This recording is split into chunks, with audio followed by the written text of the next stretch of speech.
गीता के दूसरे अध्याय का 6वां श्लोक हम यहाँ चर्चा कर रहे हैं। यहाँ भगवान ने जब उससे कुछ कहा, कृष्ण भगवान ने जब अर्जुन से बोला, तो अर्जुन अब दुविधा स्थिति में आ गया है कि हमें क्या करना चाहिए और क्या नहीं करना चाहिए।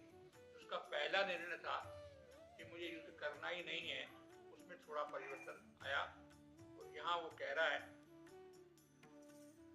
हम यह भी नहीं जानते कि हम लोगों के लिए युद्ध करना और न करना, इन दोनों में से कौन सा अत्यंत श्रेष्ठ है, अथवा हम उन्हें जीतेंगे या वे हमको जीतेंगे। जिनको मारकर हम जीना भी नहीं चाहते, वे ही धृतराष्ट्र के संबंधी हमारे सामने खड़े हुए हैं। देखिए अभी दो स्थितियां बनी यहाँ पर। भगवान ने कहा कि आपको युद्ध करना चाहिए और अर्जुन कहता है कि मुझे युद्ध नहीं करना चाहिए था।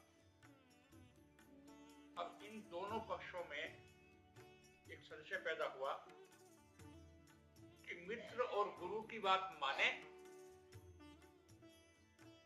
या अपने मन में आई हुई बात को माने।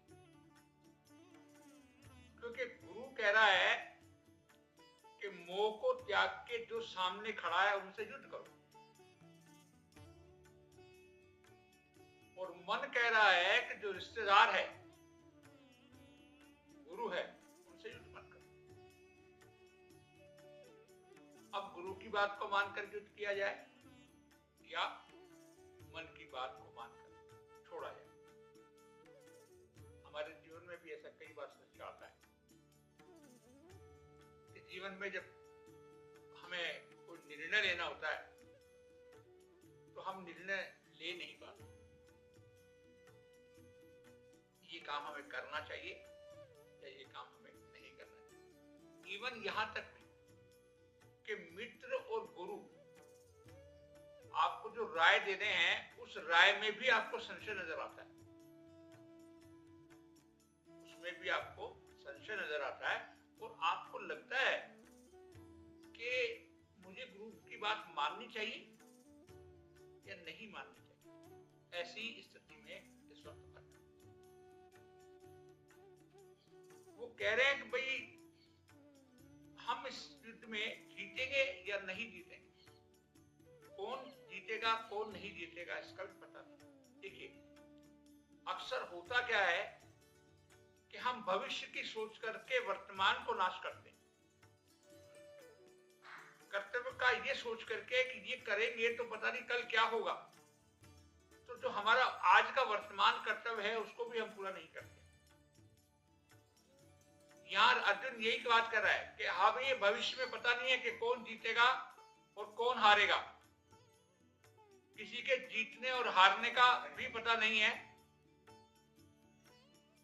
मतलब अर्जुन इस पे संशय में है कि जो वर्तमान परिस्थितियां हैं, उन वर्तमान परिस्थितियों को वो भविष्य से जोड़ करके और ये सोच रहा है कि ये भविष्य में क्या होगा।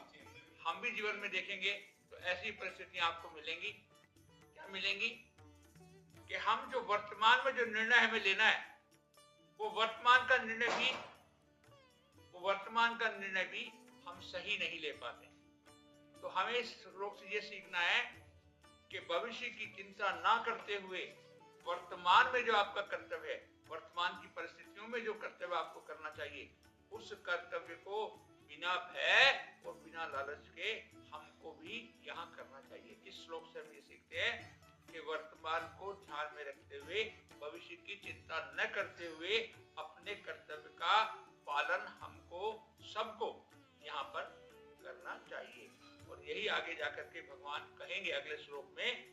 और अर्जुन हमसे पूछेगा, अर्जुन फिर से पूछेगा कि आप मुझे साफ साफ बताओ।